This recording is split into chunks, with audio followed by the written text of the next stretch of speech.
চলে যাওয়াই শ্রেয় মনে করল। এই যে লাট সাহেব ফিরলেন রাজকার্য করে, এদিকে এসো, তোমার ফাঁকিবাজির আলোচনাই এখানে চলছে। মা প্লিজ থাক, মা থাক, ভাল লাগছে না। এমনিতেই অফিসের জন্য আমার লেট হয়ে যাচ্ছে, আর বিজন আমার ওয়েটও করছে। বিজনের নাম শুনে নীলের মুখটা ফ্যাকাশে হয়ে গেল। আদ্রিতা নীলকে উপেক্ষা করেই বলল, আরে যে এই ছেলেটার মতো আর একটাও ফাঁকিবাজ না তুমি পাবে না। তুমি কেন দাঁড়িয়ে আছো? এই যে শোনো শোনো শোনো, দাঁড়িয়ে আছো কেন?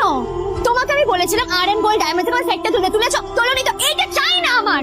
তুমি আমার সাথে অফিসে যাবে, ফেরার পথে তুমি সেটটা নিয়ে আসবে। তোমার জন্য সবসময় লেট হবে, তোমার জন্য বিরক্ত লাগে। আর ব্যাগটা নিয়ে ওর পেছন পেছন কোথায় যাচ্ছ?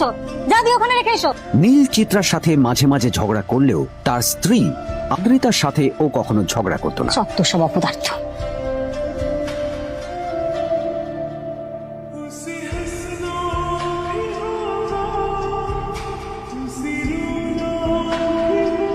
কিছুক্ষণের মধ্যেই তারা আদ্রিতার অফিসে পৌঁছে গেল।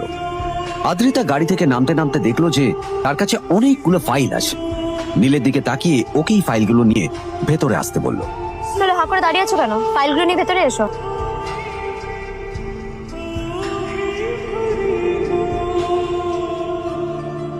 আদ্রিতা যখন ওর ক্যাবিনে পৌঁছলো তখন দেখলো সেখানে আগে থেকেই ওর বন্ধু এবং বিজনেস পার্টনার বিজন বসে ওর জন্য অপেক্ষা করছে।